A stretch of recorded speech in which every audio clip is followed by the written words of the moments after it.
Voilà, maintenant je suis arrivé à Montgeron. Bon, on voit le problème des tentes couvrantes. Voilà le problème des tentes couvrantes. Donc on imagine bien que s'il y avait du baston, genre tramontane, mistral, bah la ruche elle serait par terre, hein.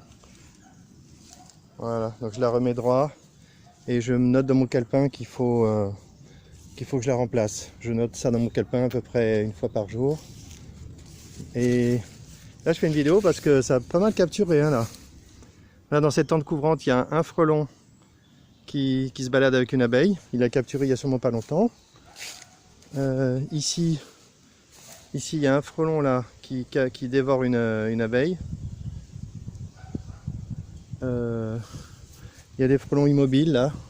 Frelon immobile, je sais pas de quand il date. Ici, dans cette ruche, je vois un frelon qui vole.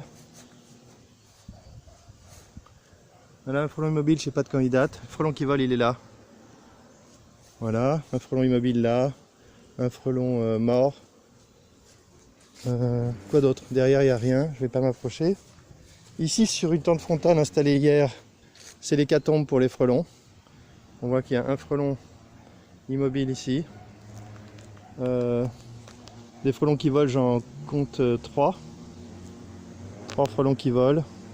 Un frelon immobile sur le côté, un frelon immobile ici. Au total, je vais essayer de les compter. 1, 2, 3, 4, 5, 6. Minimum 6. Minimum 6. 6. Et 6 frelons. C'est beaucoup, hein. 6 frelons captifs. Là, dans l'autre tente frontale, ici, c'est un frelon qui est mort déjà depuis hier. Tac, tac, tac. Je le dégage, c'est pas joli. Bah, il y a plein de frelons, quoi. Ceux qui sont totalement immobiles, je sais pas de quand ils datent, mais ceux qui volent, j'en compte 1, 2, 3 qui bougent. Il y a minimum 4-5 frelons qui sont d'aujourd'hui. Donc il y a une pression qui s'est installée et les frelons se font capturer. Et par ailleurs, si j'applique mon test, je regarde s'il y a des frelons devant les ruches qui sont en train de capturer et je n'en vois pas, il n'y en a pas. Donc le test est positif, le rucher est protégé puisqu'il n'y a pas de frelons qui capturent devant les ruches et les seuls frelons qu'on trouve sont en haut des tentes. Donc c'est bien. Et on voit aussi que il y a des tentes pas sur toutes les ruches, même pas une sur deux. Il y a peut-être une sur 3, peut-être. Ici, dans cette tente, on voit un frelon qui vole avec une abeille, donc capture récente. Et on voit des frelons immobiles derrière, capture plus ancienne. En fait, je voulais... Tiens. Dans cette tente, ça fait 2 jours que je vois plus de capture. Donc je me dis que c'est mal placé.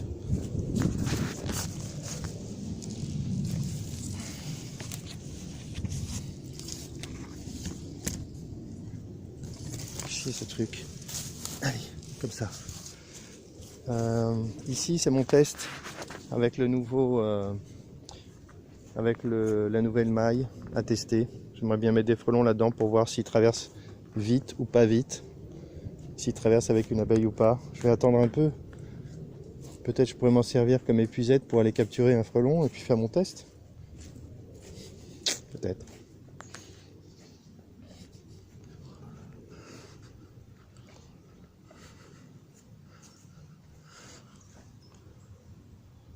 Je vais attendre un peu.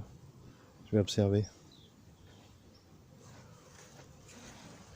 Donc on voit que sur une tente normale, les abeilles sont habituées, elles sortent bien par la porte, elles ne sont pas gênées, elles sortent, elles rentrent, et il n'y a que très peu d'abeilles qui vont en haut de la tente.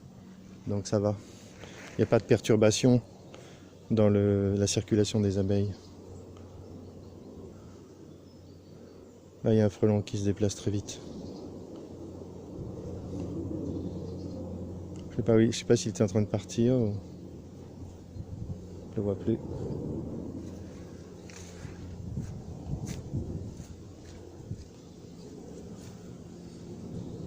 Ah, ça bouge bien les abeilles. Tiens, il est derrière. Il est sur cette ruche là. Ça c'est la pauvre ruche qui s'est cassé la gueule. J'aurais évidemment à cet endroit là où c'est un peu en pente. je risque pas de remettre une tente couvrante. Voilà, les abeilles sortent dans tous les sens. Elles se sont remises depuis hier. Ouf. Le frelon, bah, il chepouille. Il est là, il est en haut. Vous pouvez capturer facilement. Hein.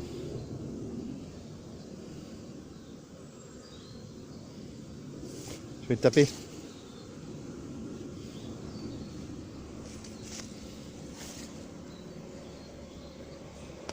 C'est parti. Ah tiens, là il reste une tente là. Il reste... Ah tiens, ça c'est une tente qui a capturé un frelon et qui n'est pas sur une ruche. Ça c'est quand même fort. Ça c'est fort parce qu'en plus la porte est fermée. Donc je sais pas comment il a réussi à se faire capturer. Donc il faudrait que je trouve une épingle. Merde, c'est dur ça. J'ai pas d'épingle. Compliqué là. C'est compliqué. Une abeille en mauvais état là. Merde, je sais pas comment faire. Je peux découper peut-être. Merde, je peux pas. Impossible à découper. Bordel. Bordel. Je peux pas. C'est dommage. C'est dommage, dommage, dommage. Faudrait que je trouve une épingle, un clou, quelque chose. Je vais peut-être y aller parce que j'ai envie de la remettre cette tente.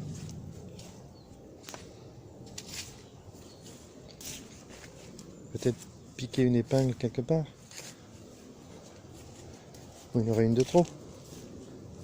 Voilà.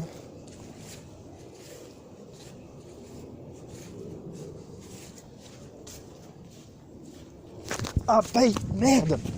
Piqué. Quelle conne. Et c'est bon, là, tu m'as piqué, là, tu m'as piqué combien de fois? C'est pas une guêpe, hein. Merde. Chier. Piqué à la tempe. Putain, elle m'a pas laissé le temps, hein, là. Elle a été vite, hein. Putain. Ah, fait chier.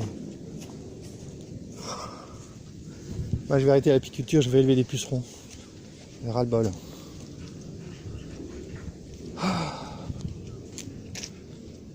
Bon, qu'est-ce que je disais? Je cherchais une épingle. Moi, je vais laisser tomber. Je vais laisser tomber.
On sait bien, dans l'ensemble, je vois pas de frelons arriver. Hein. Ça fait un petit moment que je suis là. Bah, le rucher est tranquille. Hein.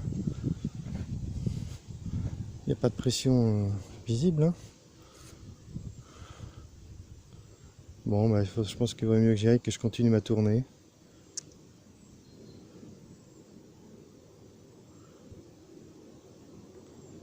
Là, mon plan aujourd'hui, c'est de revenir et de mettre l'acide.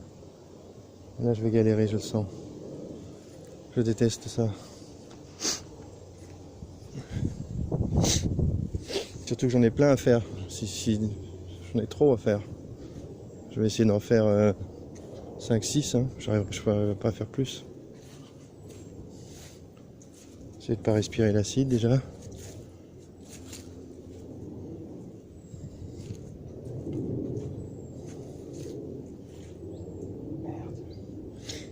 Allez. J'espère que tout à l'heure j'aurai capturé un frelon là-dedans pour voir ce que donne cette maille, si elle est utilisable ou pas. C'est parti, je continue ma tournée.